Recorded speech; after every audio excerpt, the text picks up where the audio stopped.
able to see me today. So I'll check careful to see if you hear me okay. Please let me know. That's naughty.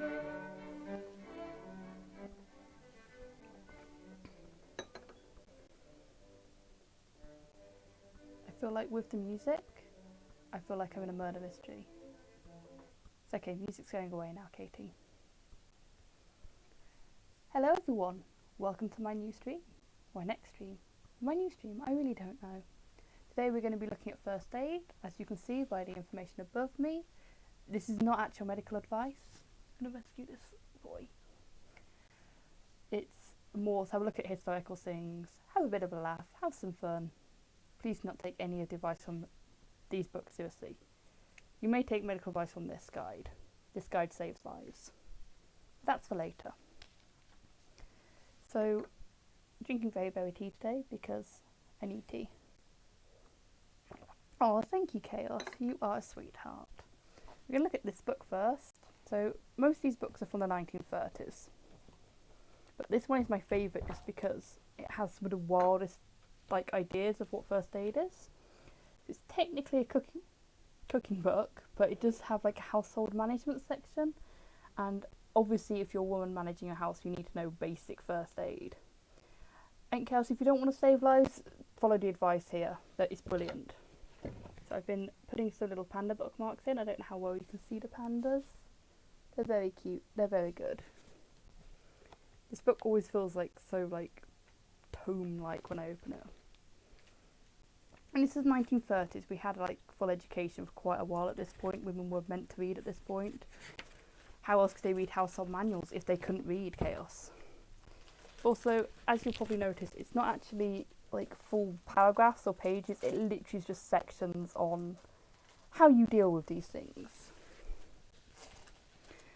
So, for example, if you have asthma and would like to cure it, you can soak some blotting paper in a strong solution of salt peat and then dry it. Take a piece about the size of your hand, set light to it, and lay upon a plate beside the patient's bed. Please don't do this. Just no.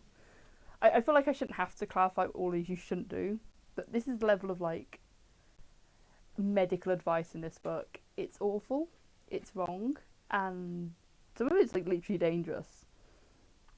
So for bruises, you can put some arrowroot on it. I mean, arrowroot's good for your skin, but I wouldn't think it's going to do anything for bruises. My other favourite one, I think it was this one. It's for burns severe. To treat, give the patient a warm bath in which a handful of washing soda or bath salts has been added to render it alkaline. This will be very comforting, and the clothes can be cut off under the water. Then put on any available oil on strips of lint soaked in the oil. When the burn is dressed, the strips of lint can be removed, one at a time, so that the whole area of the burn is not exposed at once. If someone has been severely burned, please call a doctor. Just call an ambulance. Do not put them in a warm bath. Do not make it alkaline. I feel like a lot of this advice people probably are still shouting today, and it's usually miracle cures doctors don't want you to know about. Exactly, Katie. Doctors hate this one weird trick. It's kind of interesting because this book and some of the other books we're going to look at are all kind of around the same time. So this red one here is written by a doctor. This top one is written by St John's Ambulance, who if you're in the UK you will have heard of. And actually the advice in the later ones, while not perfect, are significantly better. So if your feet are tired, you can mix lemon juice and spirits of wine in equal quantities and rub the mixture well into the skin night and morning. So I won't do anything, but at least it's a nice one. For freckles, to remove, apply at night a mixture of equal parts of strained lemon juice, glycerine, oil, and curdled milk. These are all very much I'm gonna say not folklore, but wives' tales. These are kind of things you tell someone to do, even though you don't really know if it works or not. And finally, from this one, I will advise you on how to freshen the air in a sick room. Place a teaspoon of eau de cologne in a coal shovel and set fire to it. Move the burning spirit about the room, and a fragrant and refreshing scent will remain. So my advice today is, do not take medical advice from a 1930s book that thinks what you really need to do when someone's ill is sway a bunch of deodorant around, which is about the modern equivalent, I think. So that's where we're starting from. So the good news is everything gets better from here. I've kind of made this pile so I can put the big ones on the bottom. Unfortunately, the bigger ones are also the most wild.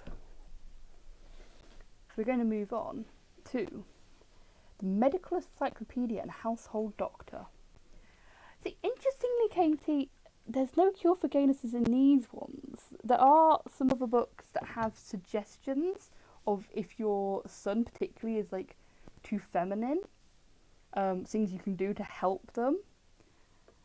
Because obviously no one's going to use the word gay, but you can have a son that's like, oh, they're just a bit off or a bit queer. And yeah, it's usually things like, well, you should make them do sports and stuff, and it probably didn't work. I mean, books can't like chaos, that is true. And I'm sure whoever wrote the book was legitimately trying to give good advice. But so this is why I looked up the first aid section, because I think focusing on first aid is probably for the best. And this one, I think my favourite bit was the adverts in the back, which are mostly showing for chaoses. So I've just had cat try to attack my feet. My favourite advert so far is shredded wheat. Now, they tried to make you do sports, Katie. Don't think that worked. If you're in England, you will have heard of shredded wheat. I don't know if you have it in America, but it's relatively healthy.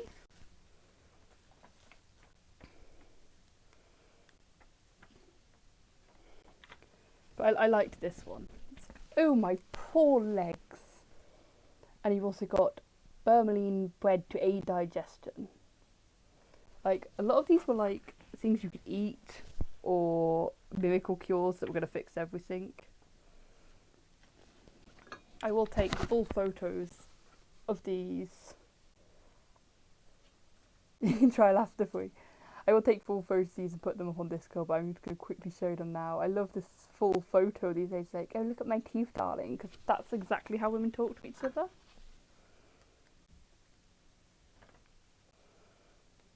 But with a natural tonic, doctors advise, and a baby. Steedman's powders. If I remember correctly, you can still buy those today. Cornflakes do prevent masturbation, that is what I invented. So I remember correctly, Steedman's powders are, not antibiotics. Made out of willow bark. I'm trying to remember the word. Wes, could you help here? Steedman's powder. Yeah. Made out of willow bark, wouldn't it be aspirin? Aspirin. Yeah, I think it's basically just aspirin ground up that you give to like babies when they teeth. Because I think I used something very similar when I've had teeth issues. I don't think it's a thing anymore. Okay, it's not a thing anymore. I think they were very similar ones. It's aspirin, Katie was the word I was looking for. Got some wonderful illustrations of people. This is exactly what people look like.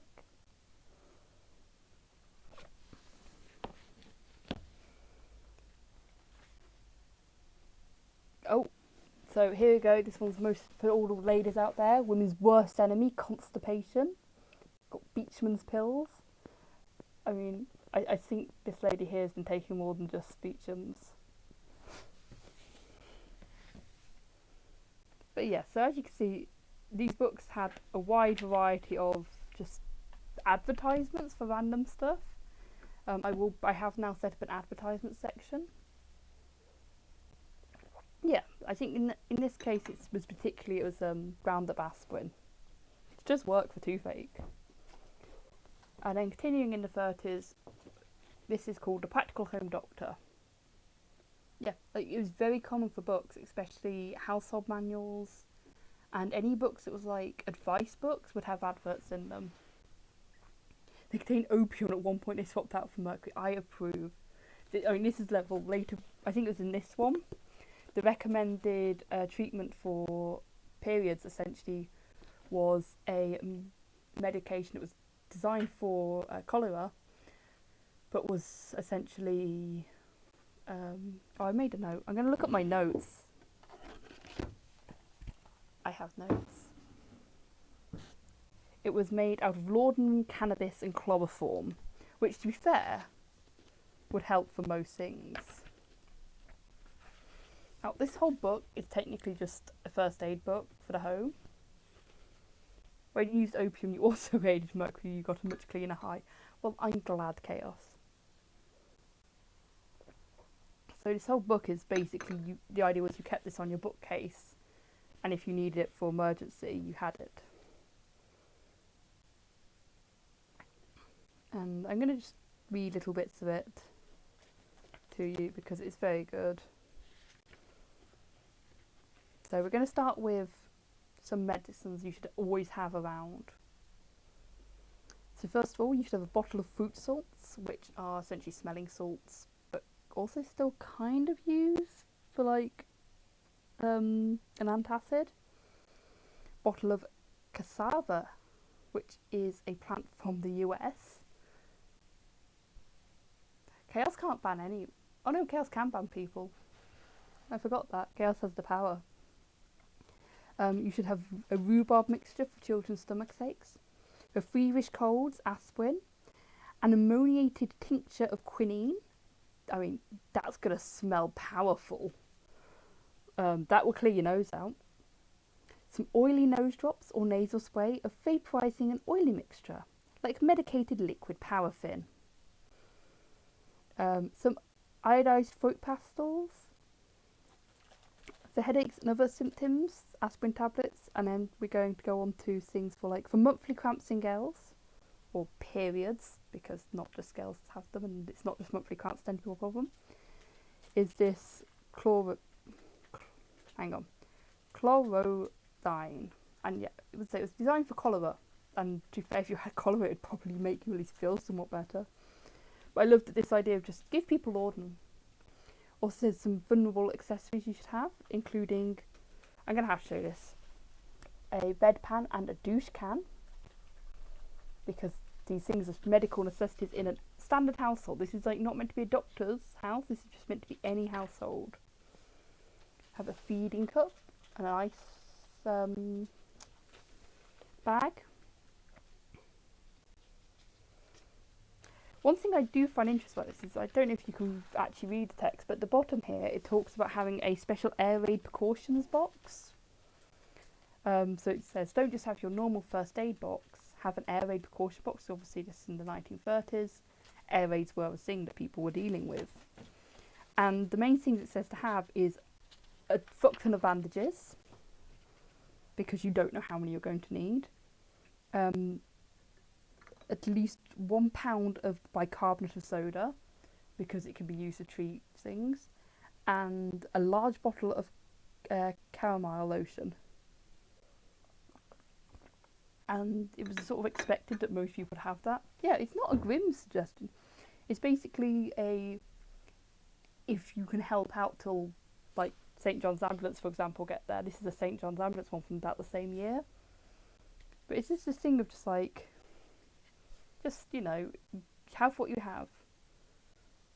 No, to be honest with air raids, the standard practice was you hear the siren, you go into your air raid shelter, and you wait it out. And afterwards you go and do what help you can. For the most part, people were very practical about it. There were some people who weren't, but at that point you also had air raid wardens, so if you were a dickhead who wasn't using their blackout curtains or similar, you would have someone turn up at your door and be like, oi, I can see your lights. It's kind of like nowadays, you have people doing everything they can to keep other people safe, and other people being like, well, my pleasure and my, you know, wanting to do what I want is more important than other people. And in those days you had air raid wardens, and air raid wardens would yell at you. I mean, this is the other problem you had with things like air raids. You did have people go out to look at the planes. I've got a book over on the bookcase over there. No, there really were like air raid deniers, all these people who were like, well, it's not going to happen to us, or it won't happen in this area. But one of the books I've got has a section for young boys, and it's got how you identify different planes, and it has the English planes and the German planes, and it was very much like, you'll see these planes, and if you see the Germans, you should probably tell an adult. If my son gets hit by a bomb, be ready to put them down. You don't get too many free opportunities to get rid of an annoying kid. Jesus, Chaos, that's harsh. As a mother, you should be prepared. But I'm going to give you some advice for mothers. Never give children drugs in milk. Never make the mistake of giving a child unpleasant drugs in milk, because milk often becomes the only food that a very sick child can take, and if it is turned away from its milk by the stupidity of trying to make it take unpleasant medicine mixed in, it may refuse even milk and die of starvation. This is not simply an old wives' tale, it is an unfortunate occurrence that actually happens. I looked into this, I couldn't find any examples of this happening.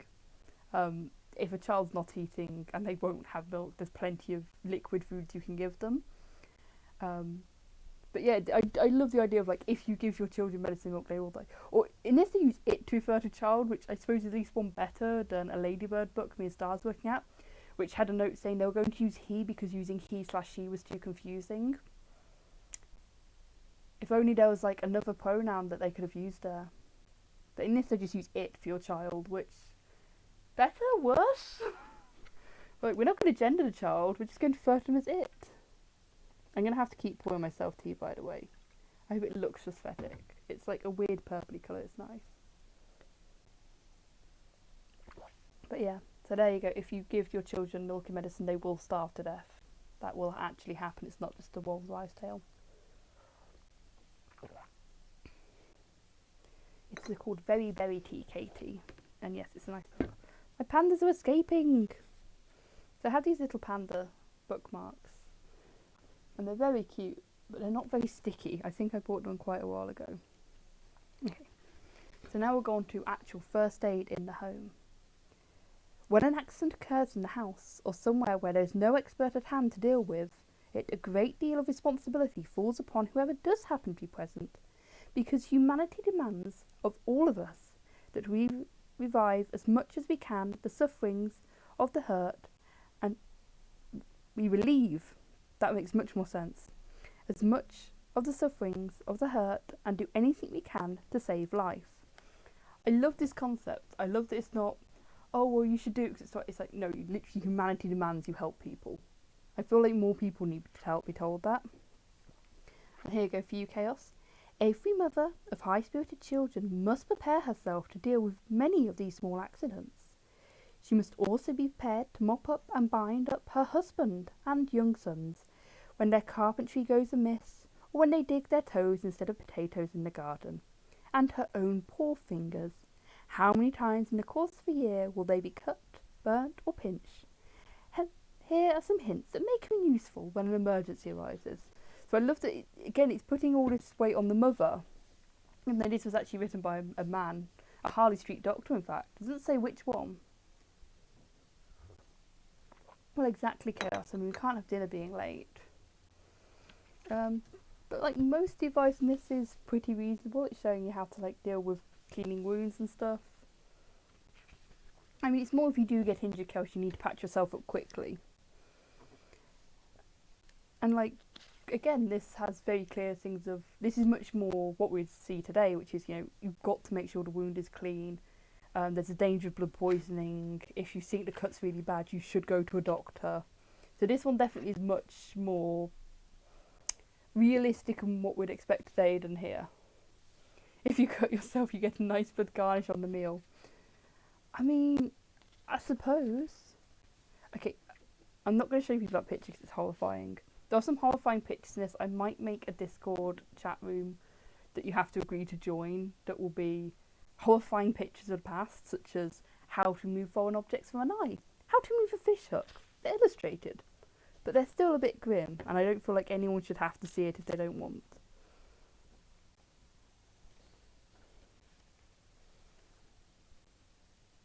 It has to be one that isn't good looking enough to threaten my husband. I mean, you've got to remember that most doctors, you know, are clearly portly old men who like have gout and stuff, according to this. But the bandaging practices, these ones aren't too bad, are sensible. Yeah, I think some of the illustrations are definitely not safe for stream if people haven't consented to seeing them. But I'm happy to set up a Discord where people can. But it has all different bandages. And again, there is an expectation that if you can just do it yourself, you will. Again, we're in war situation. We haven't got an NHS at this point, so doctors do cost money. We have some strapping young men getting ready to lift someone. But again, this one is definitely much more of what you'd expect for a doctor to write nowadays. It's still out of date. There's still a number of things you would not give people nowadays. One of the things it specifically talks about is using tannic acid jelly, which we don't use nowadays because we have better options, but tannic acid jelly was started used in the First World War, and it was actually a major game changer. It's for burns, and you can just slather it on burns and then bandage over it, and it's antibiotic, it's antiseptic, and it does a good job at keeping the burn protected. And so in the First World War they just started mass producing it and mass using it, and even the Second World War it's still relatively common for people to use at home, and it saved lives. There was a massive uptick in people surviving severe burn wounds after the start of this usage. I think by the 40s and 50s they started finding better things. We'll see what I have in my birthday kit's hiding here because it's not that pretty. But yeah, so to finish the 1930s, we have, again, this one I'm not going to show much of because again quite a lot of the pictures are very accurate medical diagrams, which for what this is makes sense. They're doing a good bro handshake, I approve. But again, a lot of them are very not what you want to see with accent. So this is called First Aid to the Injured, and it's an authorised textbook from St John's Ambulance Association. Now St John's Ambulance has been around for a very long time. They're still around today. And basically the idea is they're trying to make sure that everyone has some level of first aid training. They literally run ambulances. If you go to events in England, odds are there's going to be a St John's ambulance there as the first aiders, and they're pretty much all volunteers. And they've done a lot of good. And in the war, it was quite important to have a lot of people trained to a level of first aid. And lots of people did volunteer to learn about stuff. And again, I'm not going to show you most of these pictures because they're put on thing. But again, it has an entire section on tannic acid and about different ways to use it for burns and scalds. And for tannic acid jelly, it just says tannic acid may be used in a form of jelly which is spread freely on glaze, applied to the injured part and kept in position by a bandage. And the only key thing it says is make sure you wash your hands afterwards, which it doesn't mention in this book.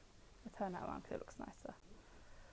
But I like the idea that, again, it's this idea of everyone has this in their house pretty much. It's easy, accessible, use it, get on with it.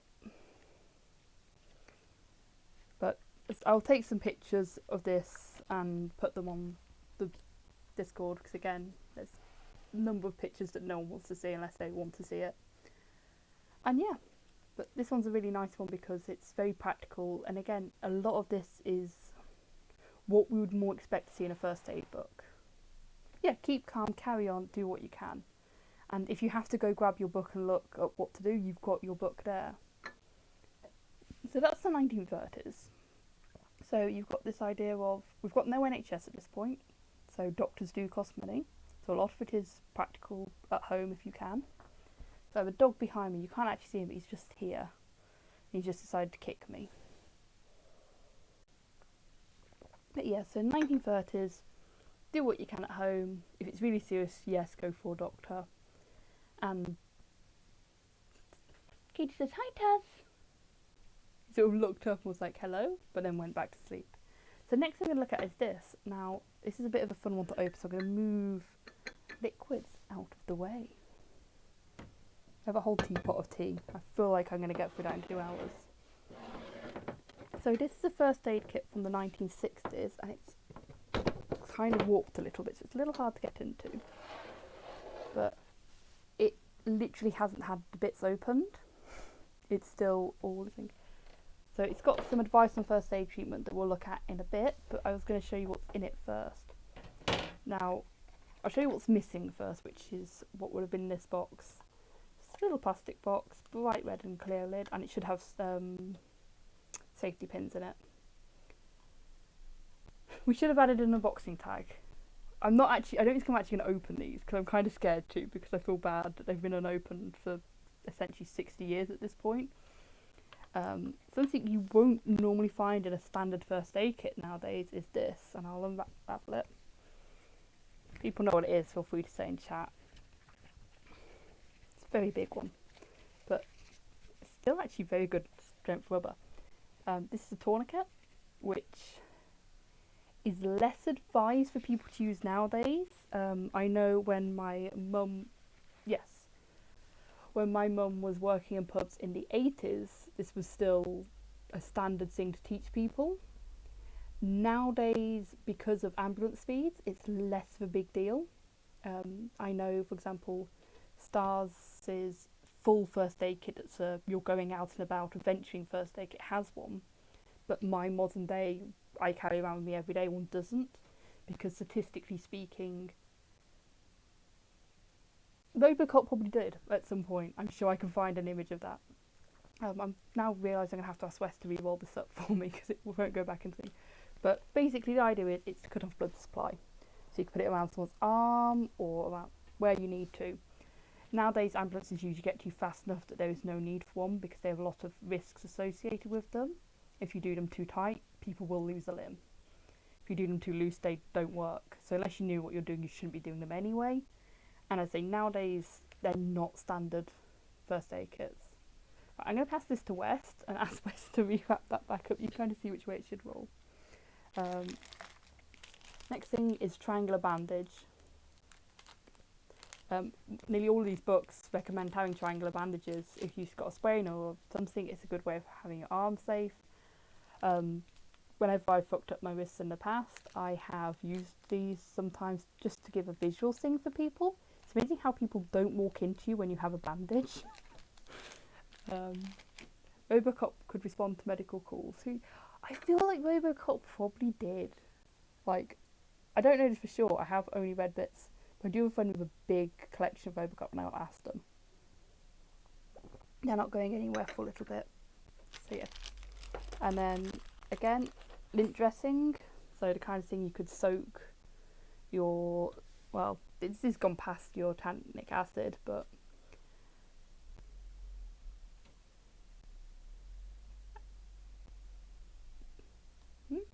I'm confused where chat's going, I'm going to be honest. But yeah, so lint dressing, they've got pull tabs to open. Again, I don't want to open these because it's been shut for 60 years. These would have been sterilised. They're not going to be sterile anymore, but they won't be bad. Like, in an emergency you could use these. I wouldn't recommend. Then you have medium size too. Thank you, West. See, Klaus assistant off to the side. We have some sterilised absorbent cotton wool. And one thing I do really like of these is, you can see they've got, it's kind of not, cards cannot get the light shining on it, but they've all got big red outlines. Murphy got shot at a lot. I mean, yeah. They've got very clearly what they are on them, and on the back they have directions for use. So this says, for added protection, fixed wool in position with a bandage or large dressing. Then you also have a sterilised eye pad with bandage, so since it gets in someone's eye. And then you've got these tiny little boxes, which are finger dressings, in fact. That's why I've got the dyslexic tag, in case anyone's wondering. It's got very small directions. Do not touch the wound, apply to finger stall, through the open edges, and secure with a bandage. So that's what was considered to be necessary in a first aid kit, and this first aid kit specifically was designed for shops. You could probably be a defibrillator. I'm now going to have to ask someone who knows more about this than me, and they're going to be very confused why I'm asking them about this, and I will blame you. So I'm now going to turn this so it's not facing you, but you can still see it says first aid. Again, it's white with a clear red text. I don't know what font this is or typeface this is, but it's a nice one. I can read it clearly. If I can read it clearly, that's my general rule, is if it's clear to read. Okay, I will confess I have watched Robocop. I legitimately don't remember what happens in it. So, this was published for the Ministry of Labour by Her Majesty's Stationery Office, and this was and it specifically says this because of the Offices, Shops and Railway Premises Act of 1963. I'm sorry, Chaos. I'll have to rewatch it. So, back in 1963, there was a law, and part of that was that any offices, shops, and railway premises should have a first aid kit.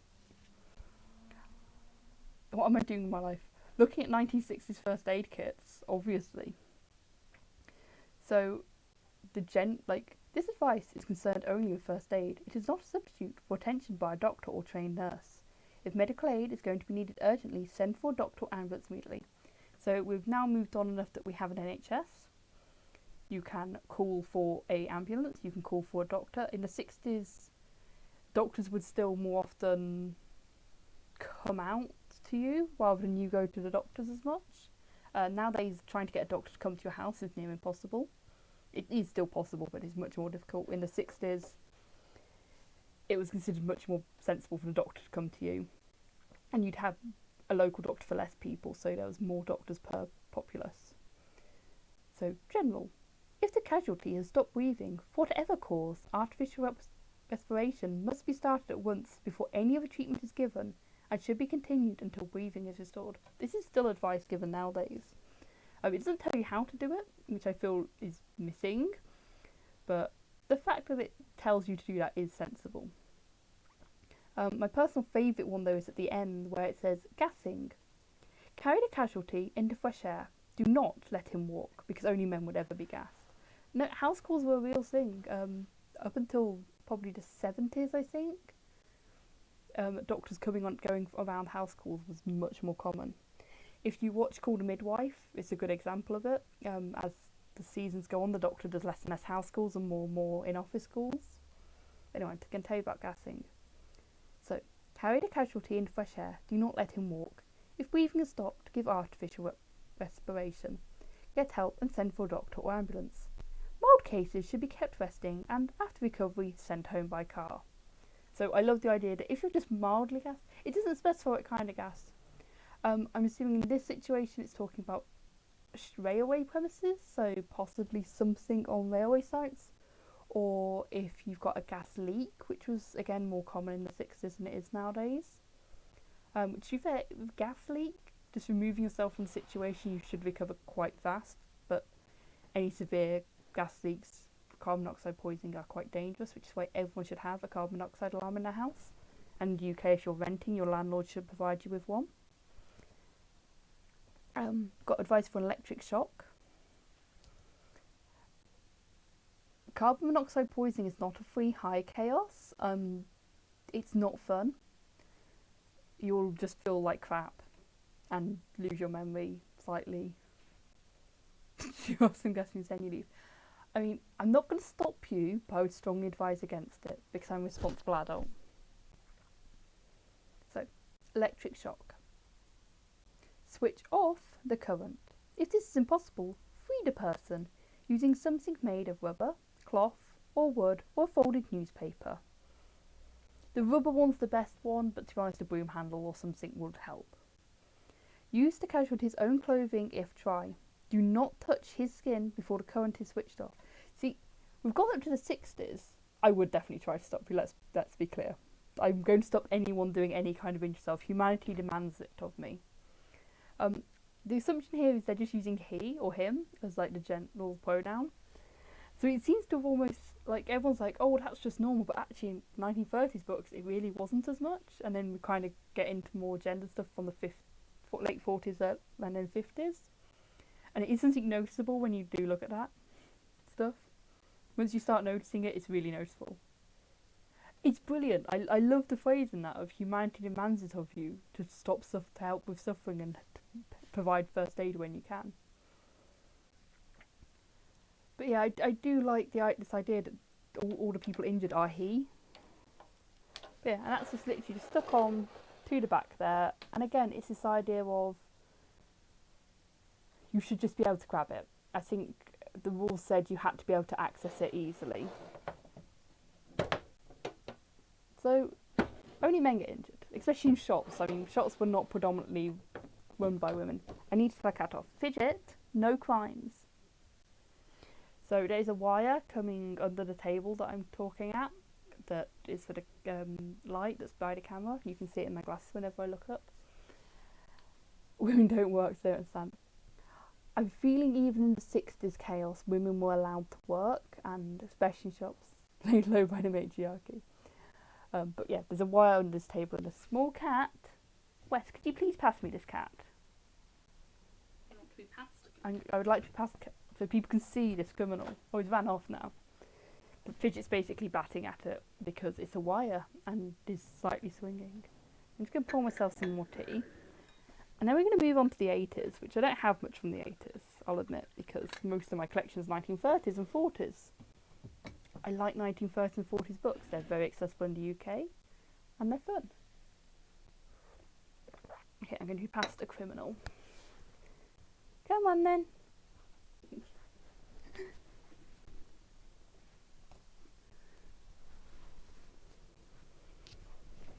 Everyone say hi to Fidget. He's currently attacking.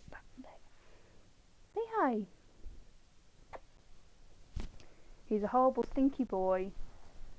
And he's a crime boy. He's attacking my wires.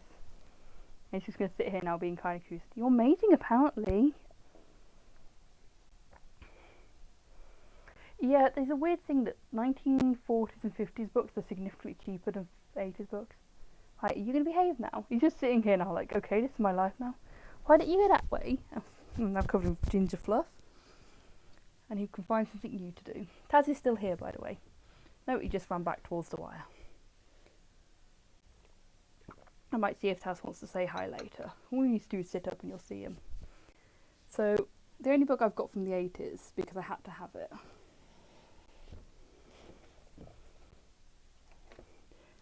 I mean, that is true. There's little nostalgia, but I have a brownie guide handbook. So, for anyone who doesn't know, brownie guides are girl guiding. Brownies are, I think they start at about 7 or 8 and go on to 12 or 13, and then before that, it's tiny bunch of seniors. Equivalent to Girl Scouts. Yeah, it's equivalent to Girl Scouts in America.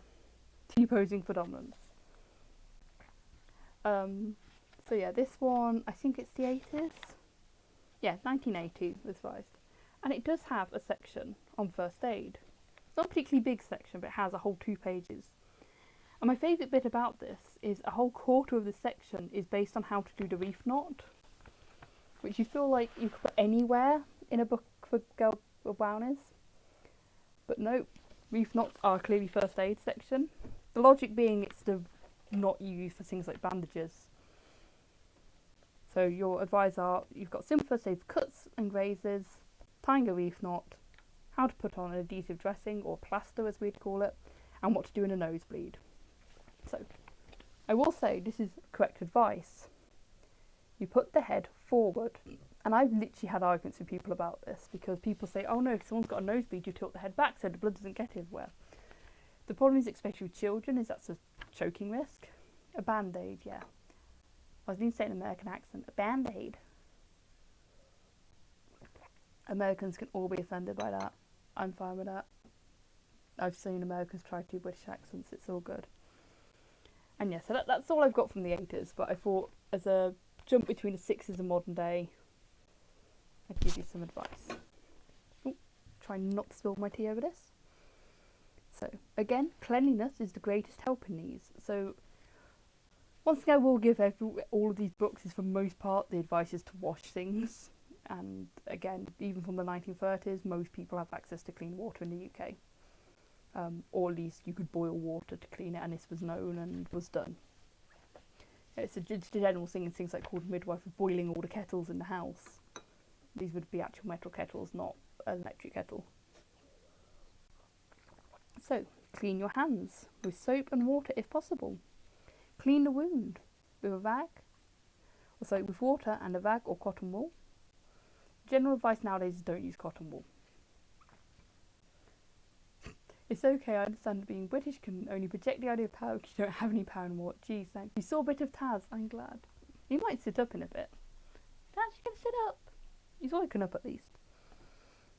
Keep the wound clean. Cover with a dressing, which can be an adhesive dressing, clean handkerchief or rag. You may need a bandage to hold the dressing in place. You'll find out how to apply this in the booklet on first aid badge, which I unfortunately have.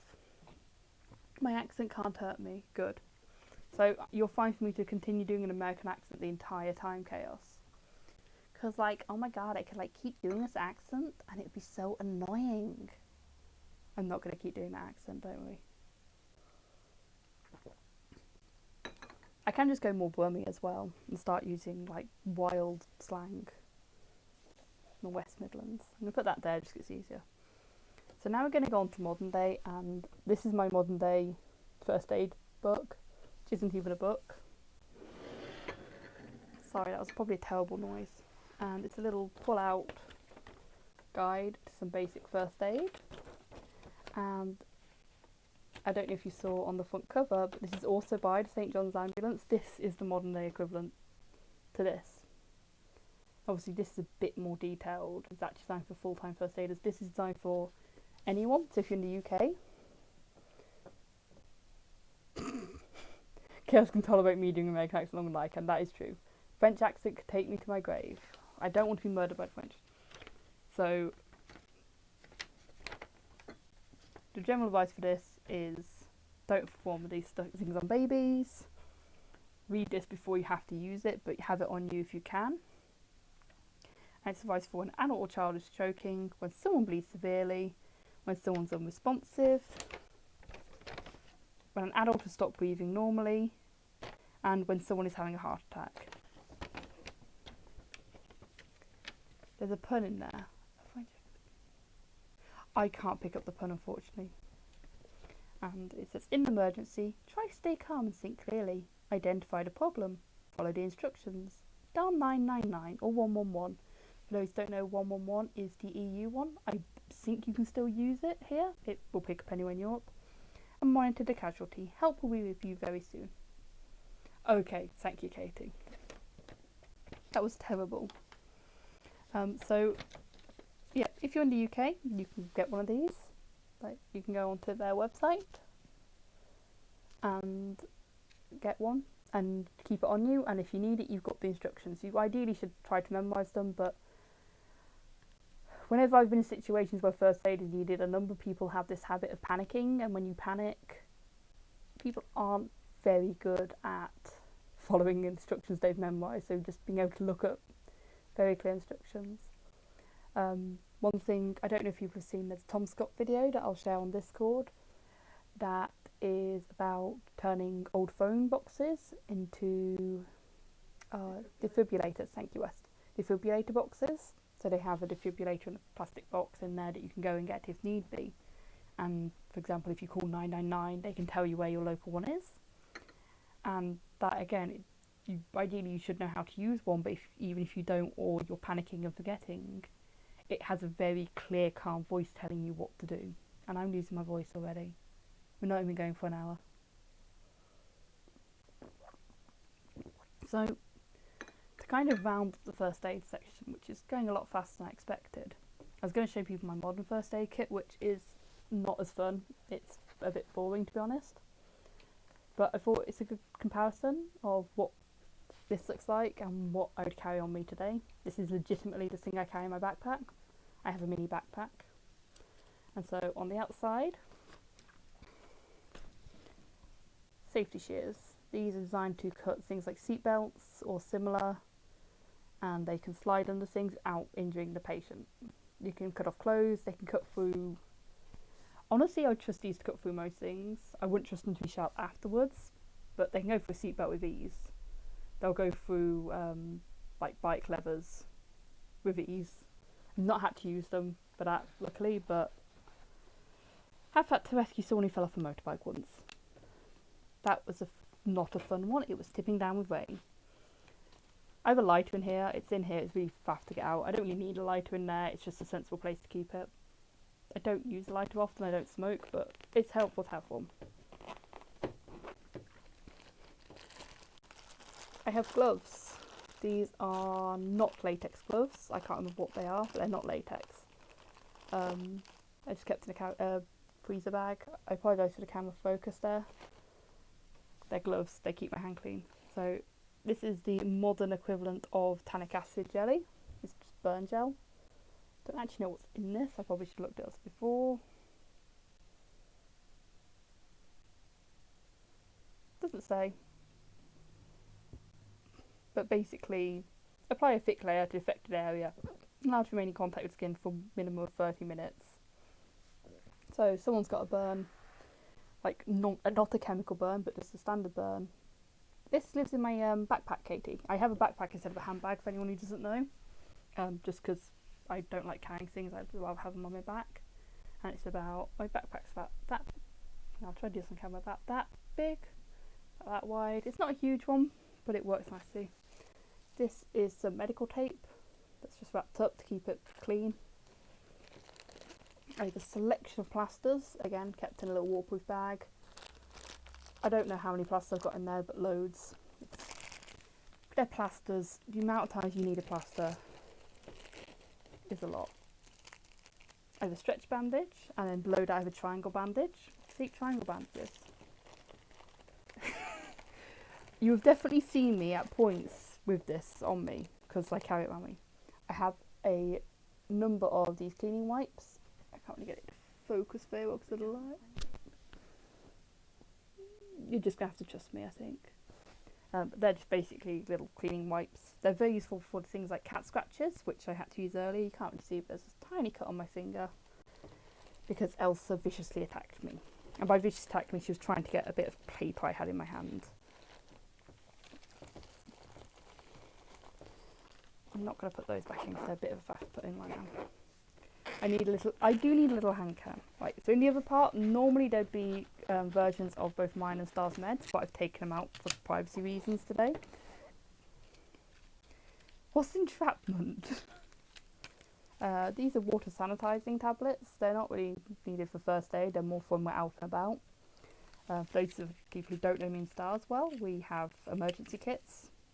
These live in here as part of that. Some antihistamines, some paracetamol, and some tweezers. We've got a little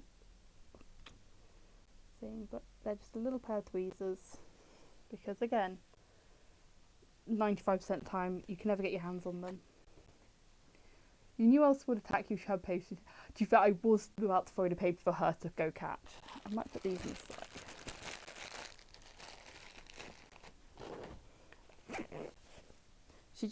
It was the smallest cut, but it unfortunately caught one of the veins in my finger. So it was one of those ones where as soon as you move the claw, just blood got everywhere. Well, I'm glad that, you know, Elsa has a possum lawyer to defend her. I'm going to have to keep pouring myself tea because my voice is going. Oh, further good news, I'm on new meds. I don't know if you've noticed, but I'm not falling asleep right now. It's very nice. So other things I keep, I put them all in a single loop, but they live in my bag.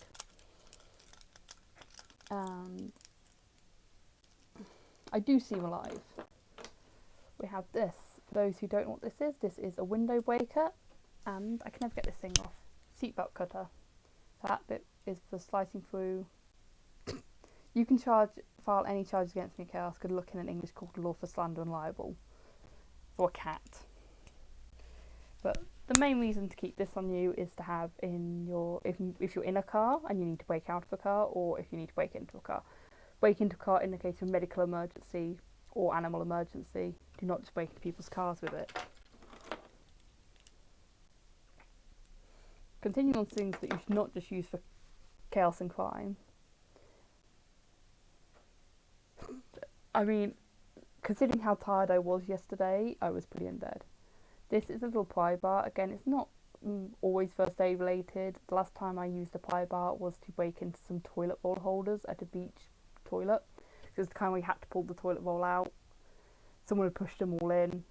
I broke into them using not this one but an older version to get toilet roll for people so they could use the toilets. And declared very loudly that what I was currently doing was breaking into toilet roll holders, and everyone just laughed and smiled. Oh, Fidget! Wes, could you please readjust the camera? You may now see our cat tree and more of Star's hat collection. And yes, that was Fidget, the crime cat who you saw earlier. Thank you, Wes. Do not encourage fidget. Further things. This is a fun one, just mostly because I like how pretty it looks, but it's designed for opening doors and touching things like screens, like for example at McDonald's, without having to touch them. I'm being bullied by my chat and the cat. We mostly got these for travelling during COVID, for obvious reasons. You want to avoid touching what you can. This is quite easy to clean. It's like you can open door handles. Most door handles now aren't the round ones because I can't open round ones anyway. But these bits are designed to be used on touchscreens, or if you're like at a cash point, you can put your code in. If you're at McDonald's, you can pick which foods you want without having to touch stuff, and you can just shove sanitizer on this. I was going to put hand sanitizer with my collection of things I have in my bag for first aid, but could you kill a man with this? Maybe. I have better things to kill men with. That's a little pill bottle. It's got nothing in it at the moment. Normally it would have some money in it, but it's not. And finally, on things in my modern day kit, I'm going to show you my tiniest torch. This is a torch. Hang on a second. It's very awkward to try to put on while I'm on a camera. But you can't really see it lighting up, but it is. There you go. So I do have hand sanitizer, Kato. I just left it in my bag. Is the honest answer. I also have multiple bottles of hand sanitizer in our house, in Star's car. But yeah, this torch mostly is useful because it will glow for a while afterwards, and you can attach it to, say, your bag. If you put your bag down somewhere in the dark, it's very useful. And then this is a bit more of a powerful torch. Again, I apologise, it's going to look a bit weird on camera, but it's got 2 brightness settings. And while technically not for first aid, you'd be amazed how often you need a torch. Yeah, me and Stars are like the weird left-wing version of preppers, where we're not prepping for zombie apocalypse or the government taking our guns. We're prepping for when we need to pitch in and improvise, to be honest. We've had situations where like we drive a lot, so we've had situations with dogs on the side of the road, so we have a lead and just some rope, so if we need to make a harness and collar we can, which is not a difficult skill to learn. We've had situations where we've been driving and so for one of the situations the lad came off his motorbike, and despite it being in like suburbia and there being loads of people around, I think that's the thing, you have to feel confident to use it, Katie. So for example, practice, like get used to working on automatic mode. I'm one of these like people that thrive in panic situations. It's totally not ADHD in any way, but so for me, actually being in a deadline situation is much more dealable. I don't know if that's the right word, but I can deal way more if it's like you have to do this thing now than I need you to do this thing at some point in the next 6 to 8 weeks. I will do it last minute when the deadline is looming. So yeah, we have had people come off their motorbikes and... Okay, I'll tell people that story in a moment, because yes, I do have a tendency of running towards explosions. So in the big kit we've got in the car, which is like huge, it's proper big backpack. And you know, we were pulling out the emergency blanket, we were like making sure we kept still. I was the one on the phone to 999, despite the fact I had no idea where we were. Oh, I am going to tell the story, it's a fun story. But yeah, I think there are 2 types of people. No, there's more than 2 types, but there's 2 kind of ways people can behave in situations. And yeah, I'm the kind of person who, for example, if I was say sitting in my sort of dining room with the big back windows open with Katie and West and Stars and one of her other friends, Rebel Alice, I think she's on Twitch, and we hear a giant explosion from one of the gardens behind us, both me and Alice's response was, we're going to go find out what that is. You lot stay here in case we need to, like, you calling an ambulance and dealing with stuff from here. It turned out one of our neighbours sort of behind our house had decided to throw a petrol can onto a bonfire. Luckily no one was injured. Rebel Alice at that point I think still worked as an ambulance paramedic, so between us we had more than enough ability to deal with stuff if someone had been. But then we knocked on the door to like check everyone was okay, and they refused to answer the door to us. And their neighbour came out bitching about them throwing shit into the bonfire. And we're like, okay, cool, we're not going to get involved. And then we proceeded to just walk back around the corner because of course we had to go the long way round, and have multiple people stop us and ask what was going on. It's like, why are we being the responsible adults here? You all had the capability of coming to see what was going on. It didn't help that this was like 6 years ago when like I think the terror alert was way up again, so people were a bit more on edge at the time about explosions. But that's just living in Birmingham, because that was back in Birmingham. So I technically finished with like an hour to go, so what I might do is ask Wes to put us on break for a bit and find some other things for us to look at, and maybe do some questions answers if people have question answers. So Wes, could you put us on a break, and I'm going to quickly run to the bathroom, and I'll see you all in a bit. Bye for now. So I realised we don't have a thing set up for breaks because it's only a 2-hour stream, and why don't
Hello again, everyone. I'm gonna wait to hear Kelsey's joke. So what? Knock knock. Ah, who is it? Theodore.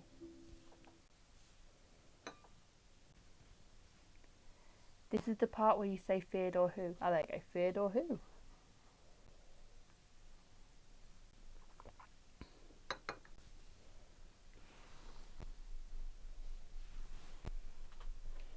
It better be a good one, Chaos. We're waiting on you.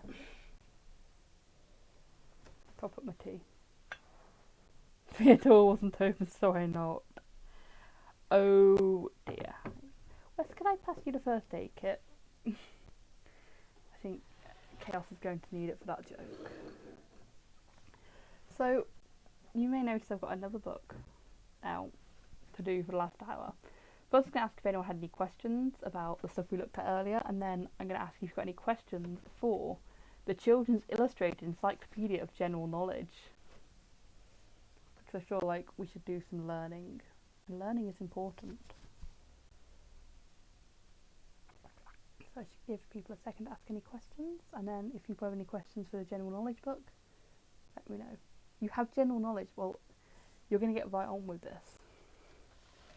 Now, just to be clear, this isn't modern day general knowledge, this is 1950s general knowledge. But this is a reference book and school companion for boys and girls. So, sorry West, you're not allowed to use this. Chaos, you're possum, so you're also banned. You know all, well there you go.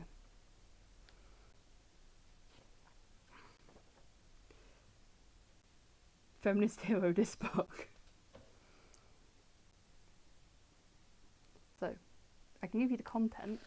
We have The World of Life, a guide to nature, historical events, a table of dates, science in daily life, a study of inventions, famous books, a digest of literature, the world we live in, an exploration of geography, sports and pastimes, a display of leisure pursuits, great names, a gallery of the famous, appreciating the beautiful, a dictionary of the arts, pitfalls in English, a glossary of word difficulties, figures and formulae, a collection of scientific data.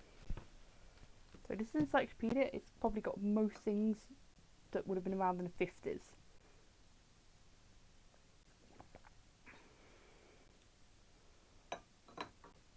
This is a very ungeneral knowledge.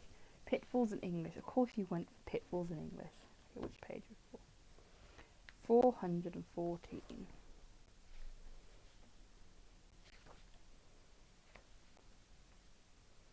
Aww, Chaos is a sweetheart.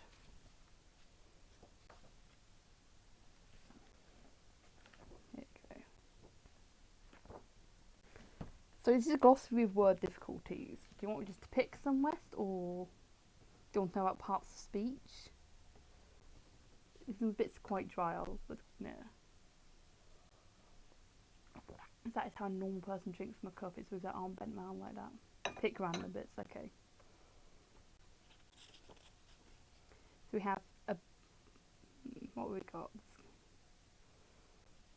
Admit, verb. 1. Let in. 2. Acknowledge to be true.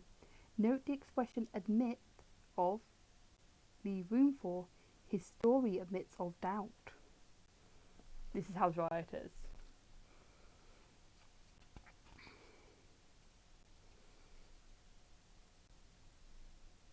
Alibi.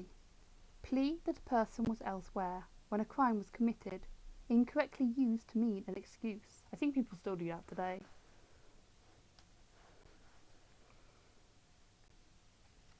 I'm doing this very quickly. Okay. Bear, bearing. Bore, born, born. Always use born, B-O-R-N-E, as past, except with reference to that which comes to existence. For example, a baby has been born. Note, however, a baby is born by its mother. Do not confuse with bear. Alibi, a bisexual named Ali. Much more accurate. Bureau, to rhyme with row.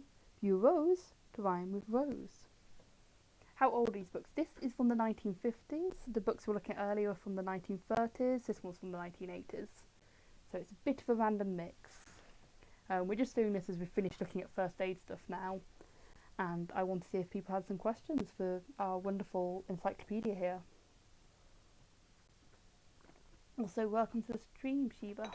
Sheba Liba. That's a cute name. Corpse. A dead body. Corpses, plural. So I feel like you should know what a corpse is if you're a child and you're speaking English as a first language at the point you can read an encyclopedia.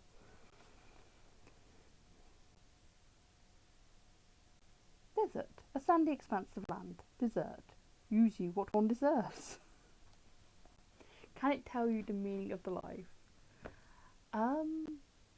Okay, what are countries? Okay, I can do countries. Let's have a look at the geography section. Geography is 196.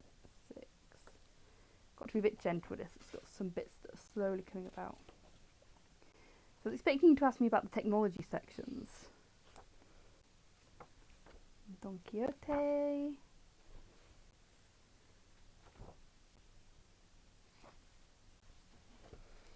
Okay, well, I'm going to show you the map of Africa because I think that's probably the most accurate, non-accurate map.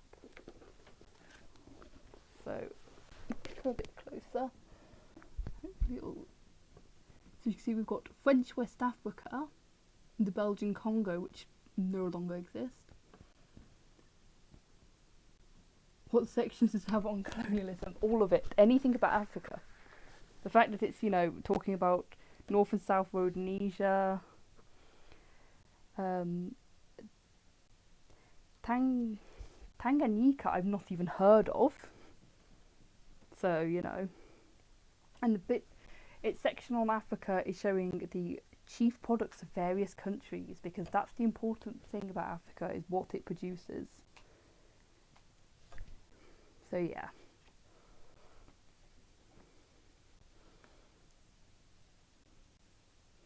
But yes, a number of these are not countries anymore. They smell amazing, Sheba Liba, like most all books do. I think it's the glue in them. It's got that kind of vanilla-y, musty kind of smell. And I love it. I have a whole section, you can't see it, it's my bookcase so over on the other side of the room. And there will be points where we need to move books around, and just moving them around just makes the whole room smell. Okay, that makes sense, it's part of Tanzania. It's similar kind of names. See, I feel like instead of looking for countries that don't exist, I should look for countries that do exist and see what it says. Oh, we have a map of Australia. Again, we're talking about what does Australia produce. It's not really doing a good job of focusing on that. It just wants to focus on me.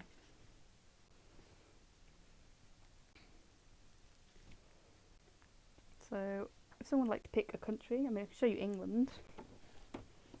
Fair, we're also looking at what England produces. So maybe it shouldn't be as unfair. People want to spot parts. As the focus should be. Well, exactly, Chaos. So, would you like to know about the British Isles? Or what to say about India? Okay, let's have a look at India.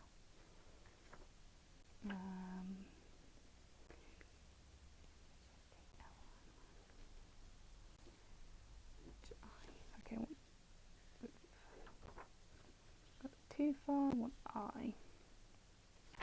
Oh, sorry, I just need to show the Union of Soviet Socialist Republics, because that's what that area is called nowadays.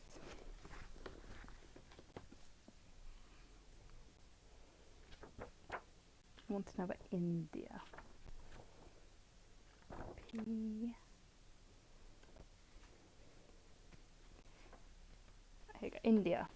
A subcontinent of Asia, which is now divided into the Republic of India, mainly Hindu India, and its capital at Delhi.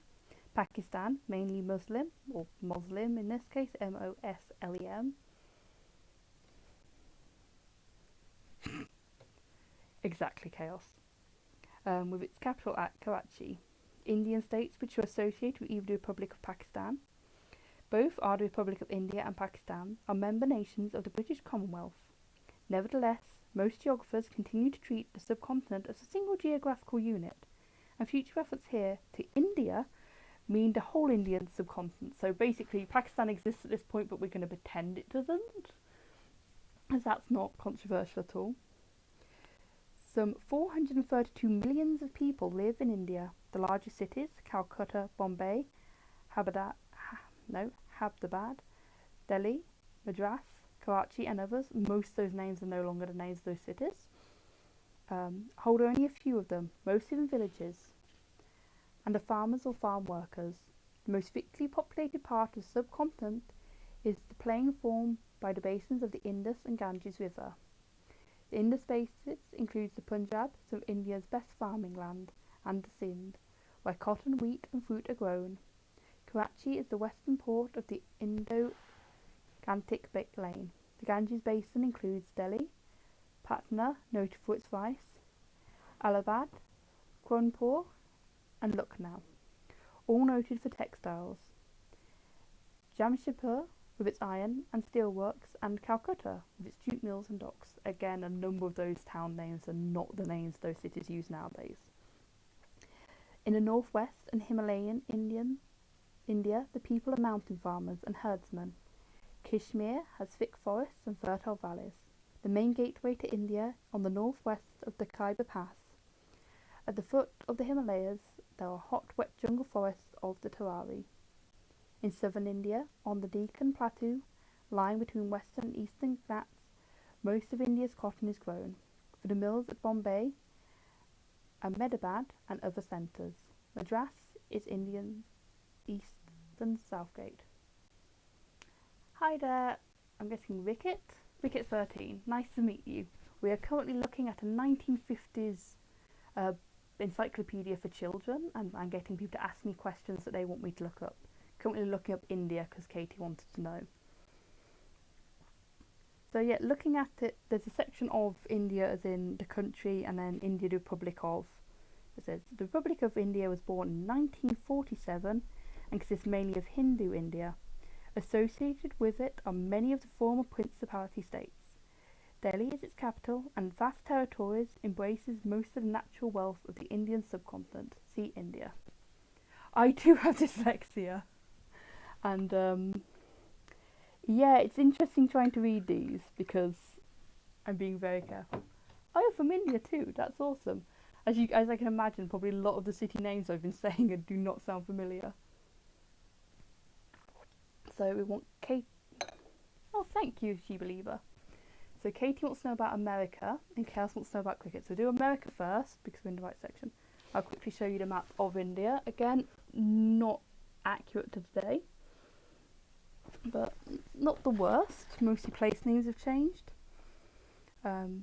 Interesting, it shows borders with USSR, Shinkang and Tibet. I want America. Right. Now it's always a question of, does America come under A for America, to come from U for the United States of?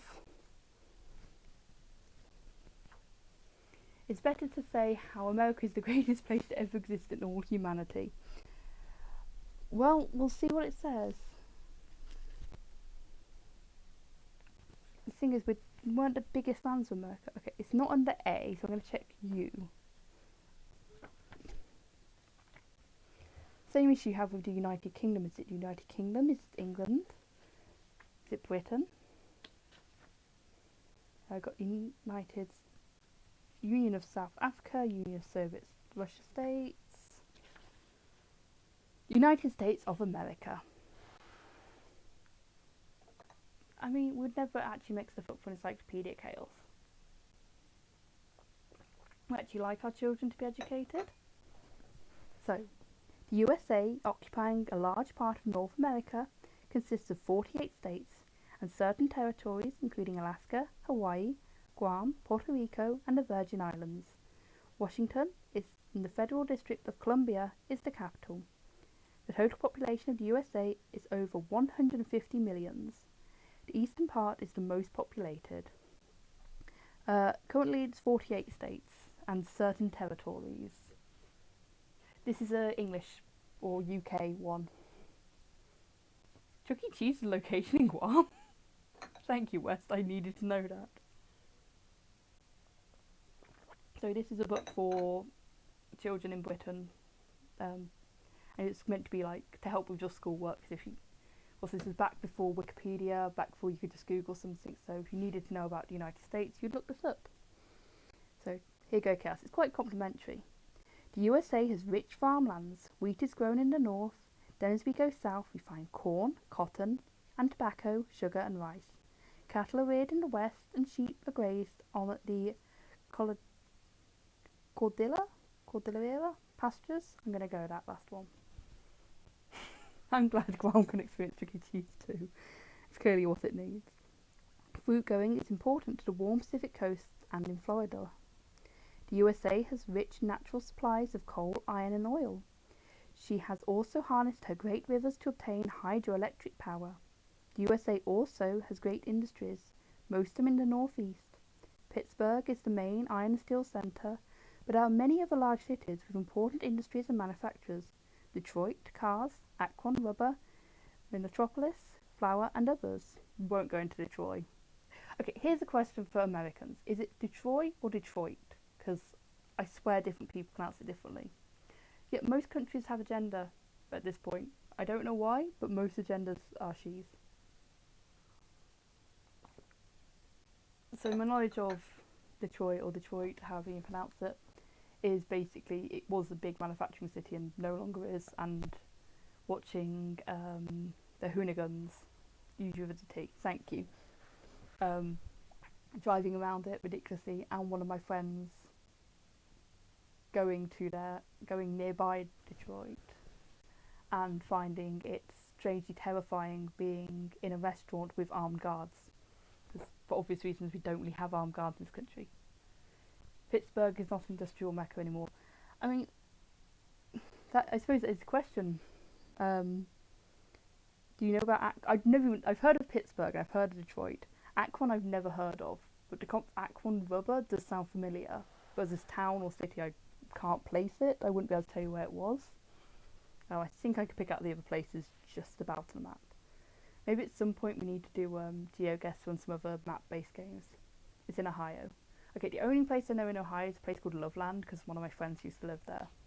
And I love the fact that they came from somewhere called Ohio Loveland. New York is America's chief port. Other Atlantic ports are Boston, Philadelphia, Baltimore and Charleston. New Orleans on the coast of Mexico is an important sea gate. On the Pacific coast are ports of San Francisco, Seattle and Tacoma. And then there's a map on page 232. So I'll show you. 1950s Europe is very different. I'll show you America and I'll see if there's one of just Europe. I think Europe's split into a number of them, unfortunately. What page am I looking for? Sorry. 232. I've gone too far. So we've got United States, Canada, Mexico and Central America all in one map. Hang on, I'm going to stand it without falling over. That was the mic.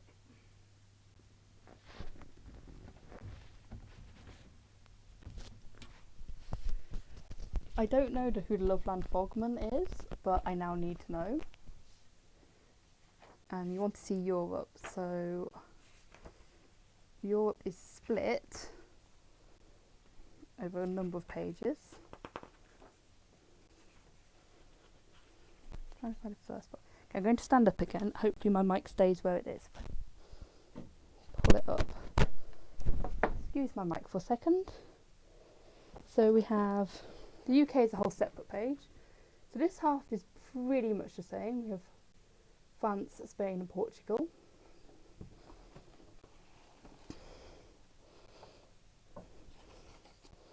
Then a little further on we have, supposed to say mid-Europe with Germany. And again, these aren't too far off the modern borders. So you've got to remember this is post-World War II. So, for example, I think German borders haven't changed much since then. And then we get into Poland and Eastern Europe, which is, I don't think, too far off. We've still got Yugoslavia. But it's definitely not completely off. And of course you've got the US, and Romania has got a U, which even I know is not how we now spell it. What I am disappointed is the map does not actually point out the Transylvanian mountains. It's got Bucharest. And then a bit later on we had a map of the USSR as it was. Let's see if I can find again. That's Saudi.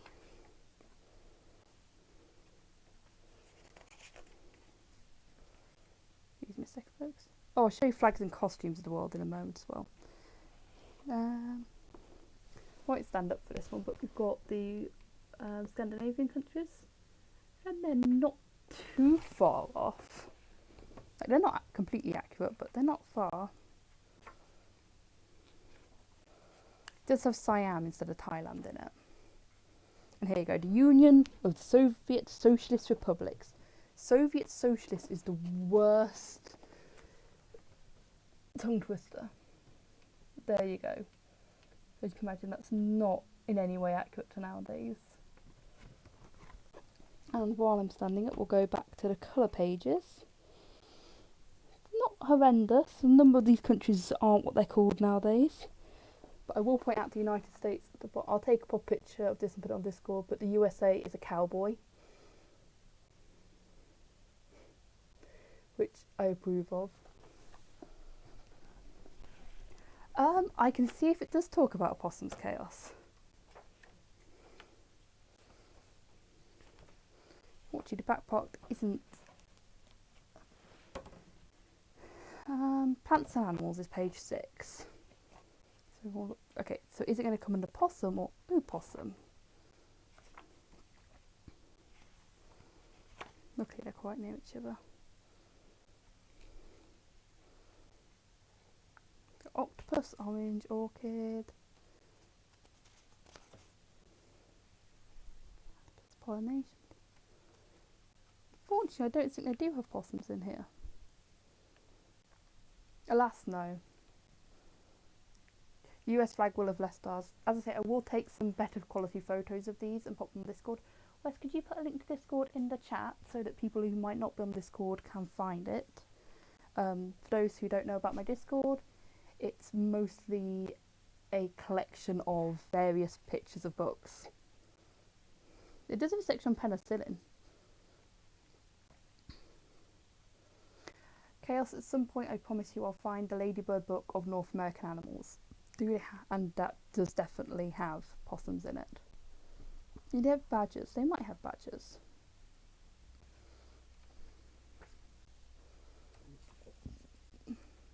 Possums do deserve better.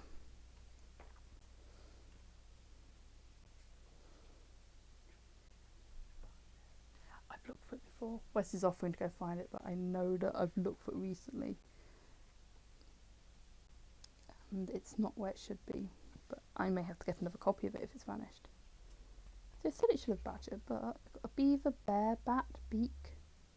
Badger. So it merely says, British flesh-eating mammal related to bears. Badgers appear only at night. They commonly share their underground burrows, sets, with foxes, so frequently blamed for the damage caused on farms by the latter. And there's a cute picture of a badger there.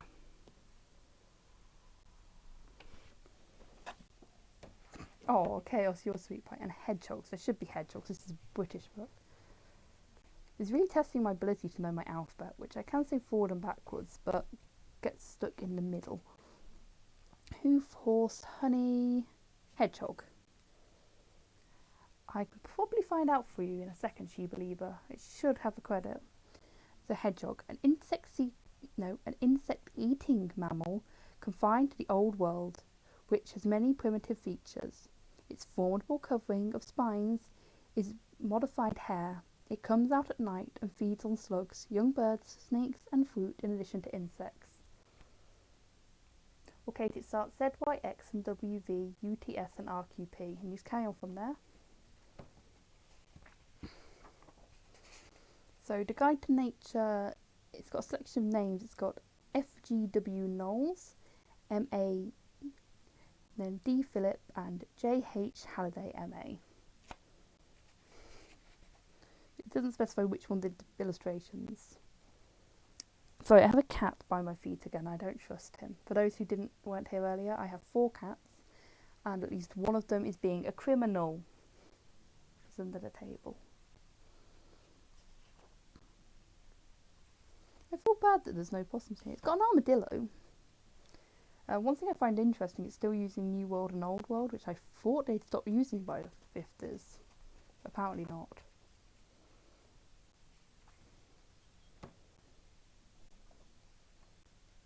It's a very nice coloured page on birds.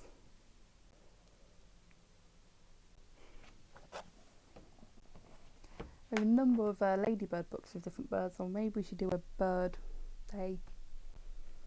Armadillos are tactical assault possums. I will accept that, Chaos. I think armadillos are very close to possums, but not the same. Possums aren't mammals.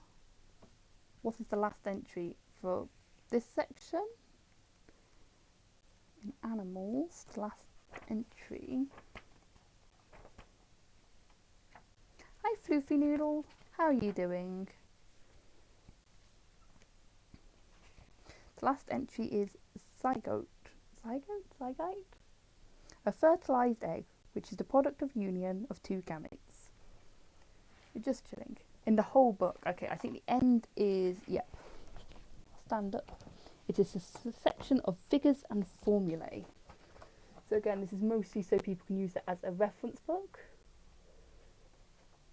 Thank you, Floofnoodle.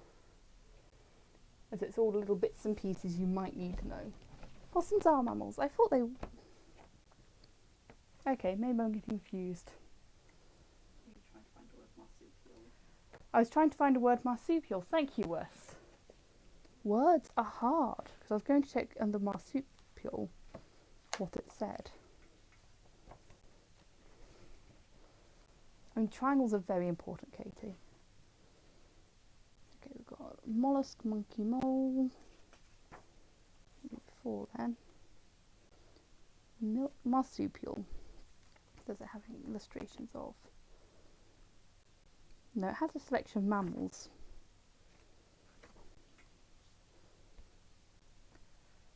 We have a section on man. The scientific name for man is Homo sapiens. All living men are regarded as belonging to one species, which includes such diverse races as... I'm not reading this list. Not on stream. I'm gonna go okay, Aboriginals, Native Americans. Yeah, this is an awful list. This is exactly the list you can imagine. Let's just say some of the words are not quite appropriate for modern use. And white men, because white men are just a category on their own. Earlier species of men, known from fossils, differ from the modern man, chiefly in the shape of the jaws and the size of the brain. Man's nearest relatives among animals are the apes. Man differs from all animals in having 1. Control of fire, 2. Power of speech, I question that, and 3. The ability to make tools, which he used for various tasks. At first these tools were always made of stone, then came bronze, and after iron. Believe it or not, that is not the worst splitting up of the human races I've seen. I do have one book that I'm not going to show on stream that does discuss the various races of man. I think it's a bit earlier than this. And yeah, it's big. Like the whole of the book's like quite not that difficult, and then you get to this last page, it's just the races of man, and it's just like, oof, big oof. One thing I do find interesting, especially in this book and books around the same time for children, is there's no questioning of stuff. Like evolution is a fact at this point. Like evolution is a fact, full stop. But there's no like, some people believe that evolution, it's just so much like, this is how evolution works, we're not going to question it. But yeah, the concept of power of speech, I'm pretty sure most animals can communicate. They may not speak like humans, but they can communicate in different ways. And it has some more variability. But you often find, like, in some of the medical books I was looking at earlier, and in this one I think it's got a section on vaccines, and there's no question of whether you should have vaccines or not. It's very clear you should be vaccinated. Like, there's no Well, some people believe this. It's like, no, this is how vaccines work, and like very set. And I think it's interesting that in the 1930s and 1950s, this was just a standard practice, and we've got now to the 2020s, and it's now not so much. Does this book talk about? I remember reading science books at school, and it was very much. Some people think raccoons and skunks. I'll have a look. Yeah, like I mean, if you look later at the first part when we're looking at the medical stuff, especially this bottom book here, which is cooking and household management, some of the suggestions of what you should do in situations were awful. But they were very confident. It's like, you just do this. Okay, let's have a look, see if I've got a sloth, which is a slow, unintelligent mammal living in the vast jungles of South America. It climbs long branches upside down and lives on leaves. That's a bit harsh. I'm glad Stars isn't here for that. So let's see if it's got a raccoon. Rodent, robin. I'm just going to show these for West's sake, because there's an entire section of reptiles and some very good pictures. If people like looking at the pictures, I'm going to have to sit very ridiculously. I'm going to sit with my knees behind me. Like this. This is not how you should sit. This is not medical advice. But it's a bit easier standing up and sitting down. I've got some very beautiful books with some very pretty pictures in them of animals. But got a rat. Do not have a raccoon. What's the other one? I want to see if it's skunks. I feel this is a bit of a shame for the trash gang. I'm allowed to give you medical advice. With no skunks either, I'm afraid, Chaos. I think the problem is most of the animals in this are either British animals, which children might to interact with, or weird and wonderful animals such as sloths. But I feel bad that like no trash gang are in here. But I will see if in my West, at the very end of the bookcase there are 3 books. I think one of them is Mammels. Could you find that for me? They're all coming as no surprise here. I'm going to see if I can find them in this book. I'm pretty sure I've got the Mammels one.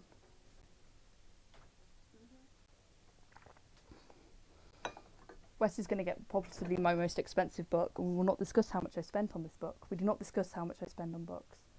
That is forbidden. Let's put this aside for a second. This is one of 3 books I have, which is Wood's Illustrated Natural History. I'm going to see if it has possums.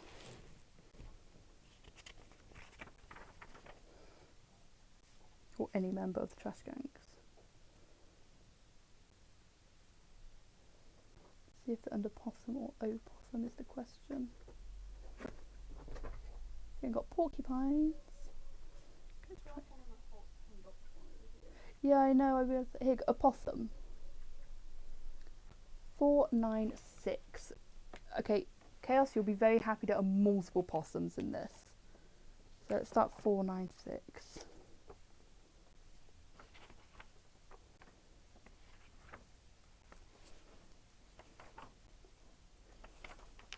Let's see.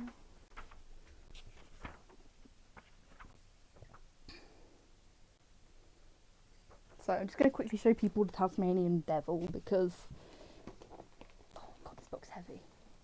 Look at this good friend. I feel like Tasmanian Devils should be honorary members of the trash gang. This book's so heavy.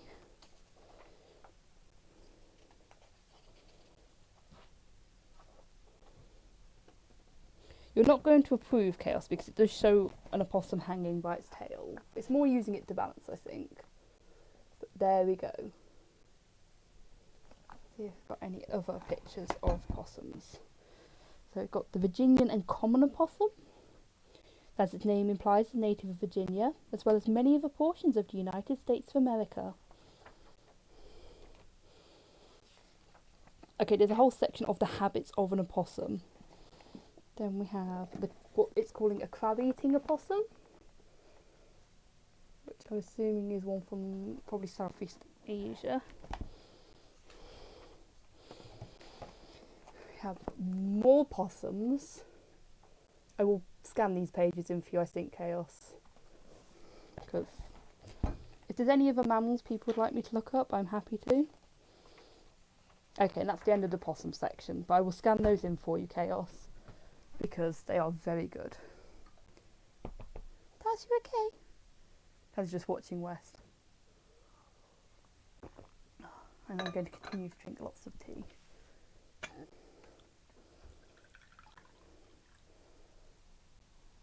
You skunks and raccoons, okay. I have to go into the back again. Because for some reason it's not in any particular order. Skunk is 376. I'm saying these numbers out loud, so if I forget, you can tell me. So Wolverine, skunk. Here we go. I'll show you the Wolverine as well. Thank you, Katie. There's our skunk. Looks very fabulous. And on the page behind it, if I can turn the page, have a Wolverine. Which looks very aggressive. And you wanted raccoons. But I'm going to stay standing up again for a second. I've got dust on me. Oh well. It's the risk I take. Rabbit, raccoon, 413.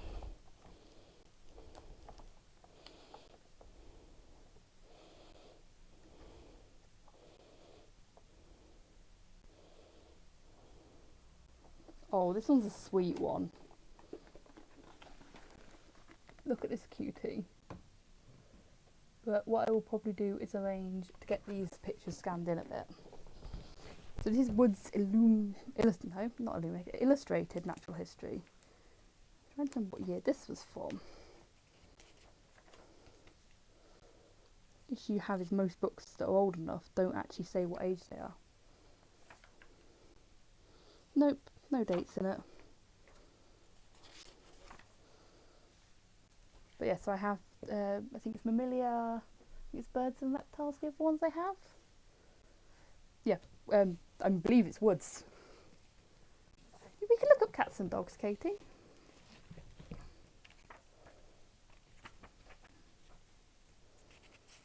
Let's start with cats, will be under C. Let's look up cat domestic, which, in fact, let's go to start of cats, which will be around the 190s.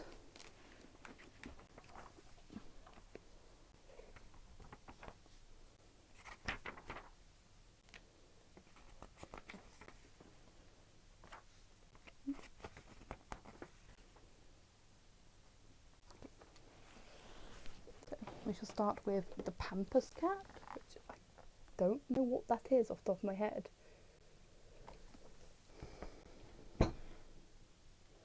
I do apologise for the banging from this book. It is quite heavy and I am not a strong person. We have a wild cat and an Egyptian cat, or the Egyptian Mau. Yeah, it did look similar to a bobcat. Oh, the domestic cat one's so sweet. So for those who know my cat Elsa or seen pictures, that's what she was like when she had kittens, apart from she was much more miserable. Felis domesticus.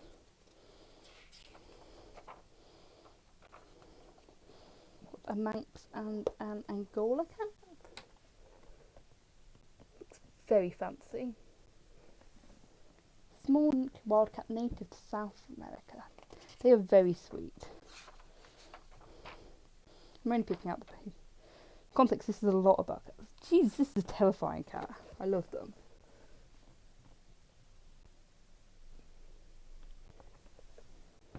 I feel like we've just gone on to looking at pictures of cats, but I feel that's probably, I think that's the end of cats. We've gone on to lynxes. I'll show you the lynx just because the European lynx looks so chill. So one thing I've just noticed is in this illustration of European lynx, it looks very similar to an illustration of a... Oh, I've forgotten what they're called. Exactly, even 1950s. It's an Irish spirit that's just shapeshifter that's normally black and shaggy. Puka. Puka. Thank you, Wes. See, with this is why Wes sits next door to me when I do this, so Wes can remind me of words. And that looks very similar to what I've seen illustrations of pukas look like, and I'm now curious. Is there a link? A link to the links. And since we've done cats, we've got to do dogs. It's only fair. Okay, 260s or thereabout. West is a wonderful psychic. 221. I'm sure these are in some sort of order. Here you go, dogs. So it has a whole section on dogs. And I'll show you the picture it shows for dogs. It's this beautiful illustration.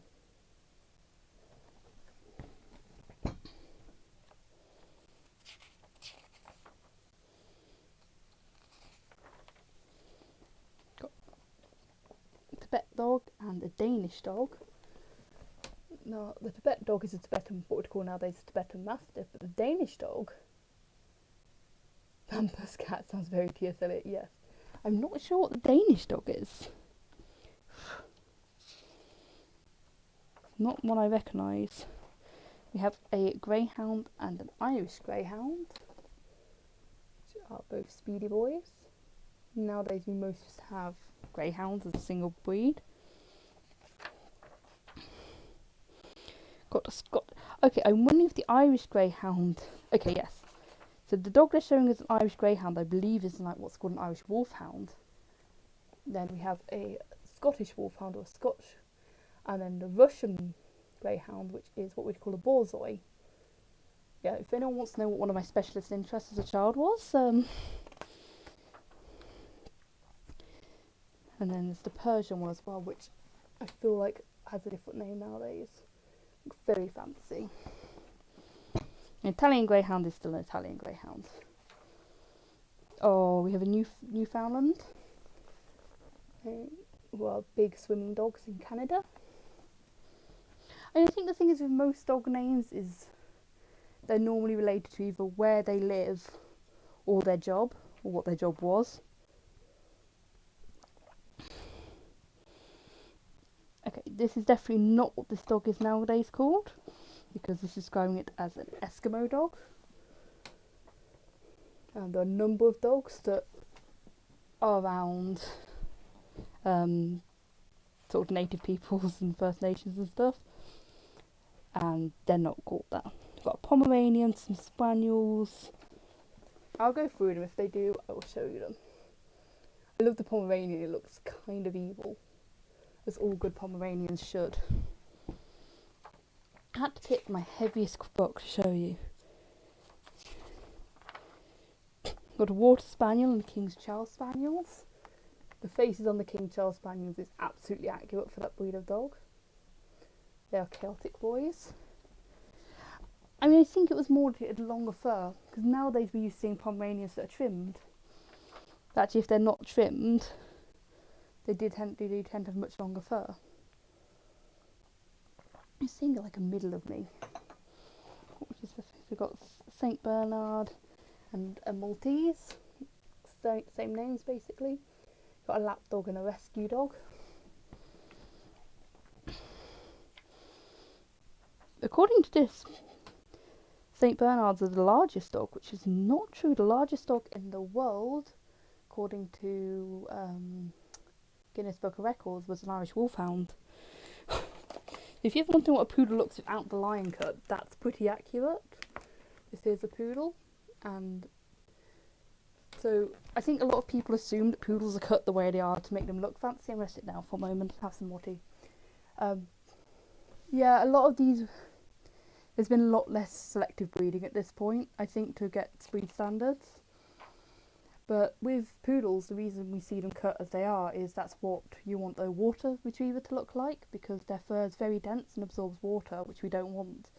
But they need the fur to keep them warm, so the fur's across their chest and across their joints and on their ears.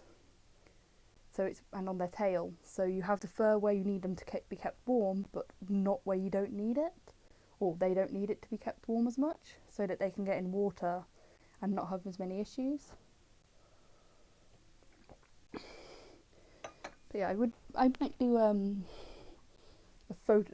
I'll scan these in, the dog breeds, and I'll find modern day versions. There's a bloodhound again. Stick around, you'll learn a lot about dogs. We have staghounds and foxhounds, but I'm not going to show you that one because it's not a nice picture. We've got beagle. Beagles look pretty much the same. And pointers, which again, most of the working dog breeds I don't think are going to have changed much. This is interesting. So, a Dalmatian or coach dog looks nothing like what was pictured Dalmatian. Data dots are much more. But the reason why it's talking about a coach dog is because Dalmatians were bred to sit or walk underneath coaches as guard dogs. It's why they made a very easy move on to working with fire engines back when they used to be horse and cart fire engines.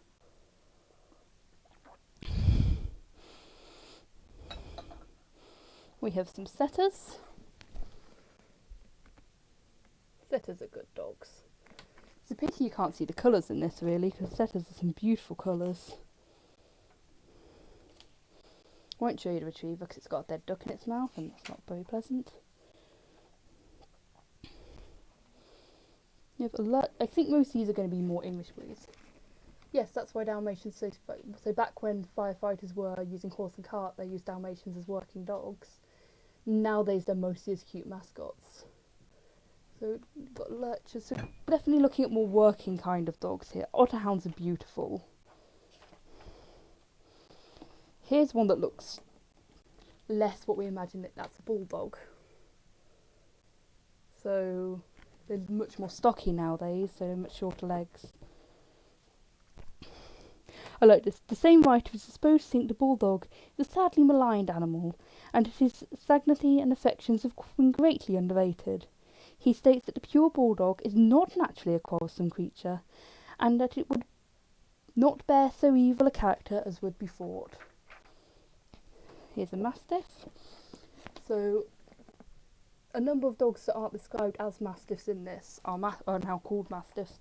Most mastiffs, along with any large European dog, so your Pyrenean mountain dog or your shepherd dogs, your Saint Bernards, they're all descended from a breed of Roman dog pretty much, which was like a war dog.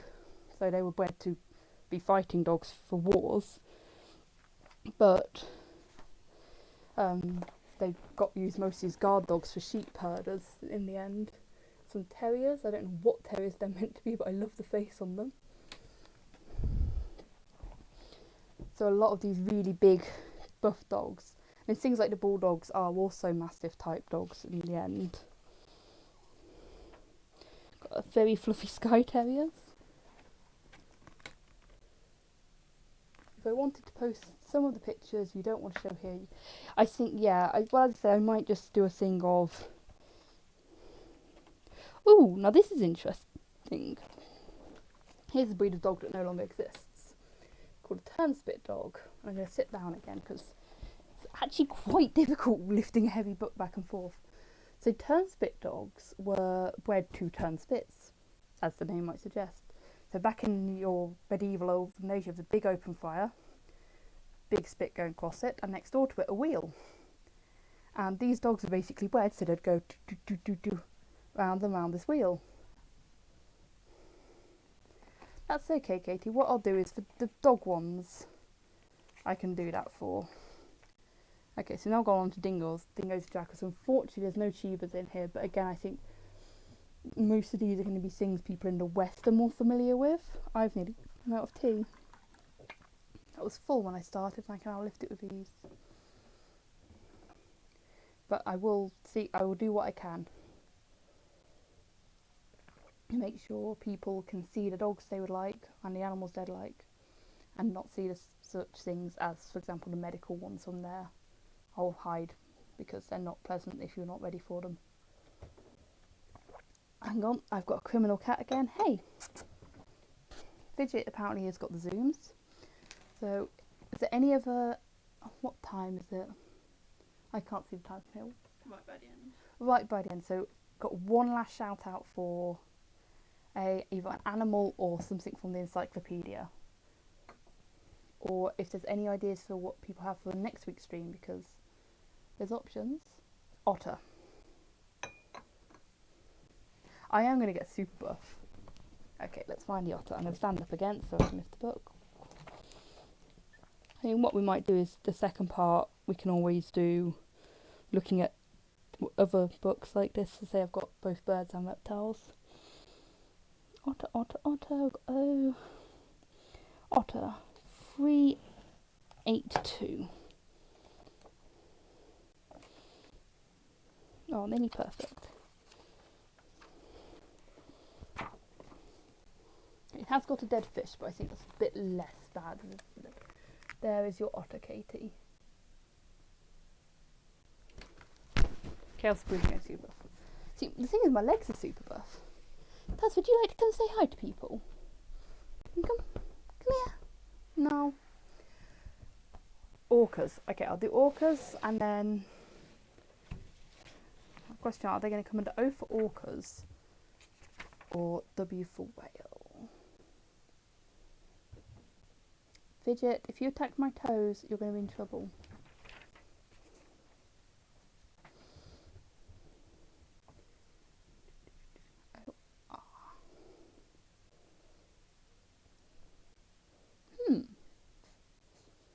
I'm wondering if they're under a different name in this.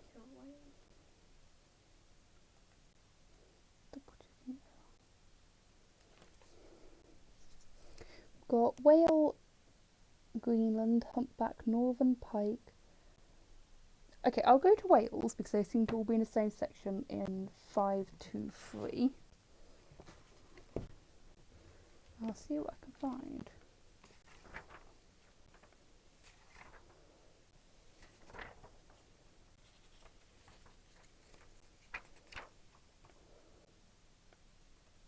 Unfortunately, some of the pictures of whales are showing them beach, which is kind of sad.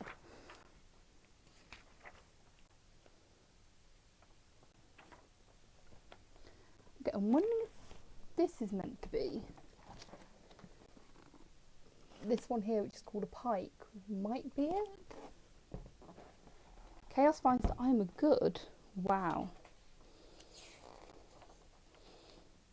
Oh, we've got walk whale, or RORQUAL,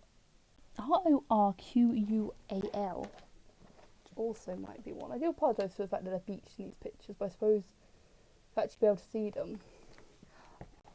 They're sometimes referred to as blackfish. Ah, we do have a blackfish. Grampus. Here you go. Unfortunately, it's another beach one, but I think it's after seals, to be honest. That's one's under the name blackfish. So yeah, this is the one problem with older books. I'm trying to remember what year this book's from. I can't for the life of me. Wes, could you just quickly Google Woods Illustrated Natural History? Yeah, back's hurting now from all the standing up, sitting down. Did it give a date at all? No, Wes is doing a Google.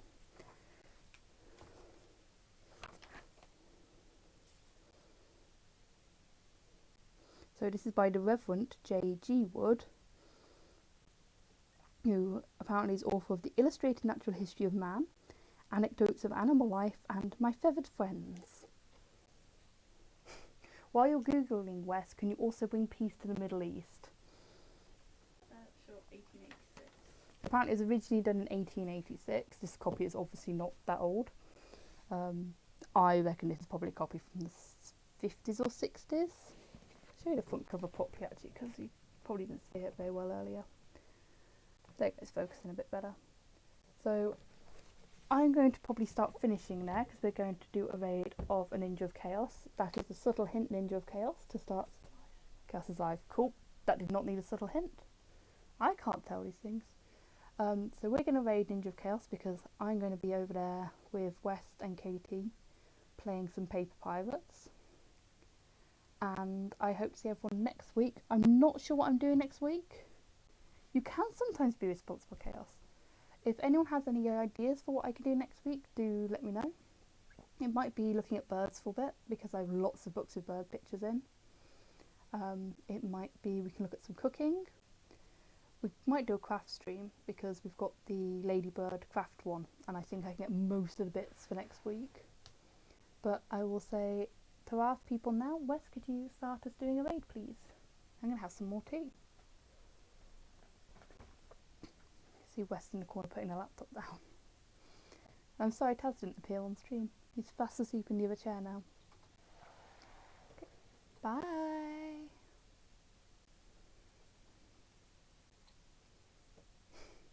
I hope that worked. Don't know if it did. Bear with us, folks. Bear with us.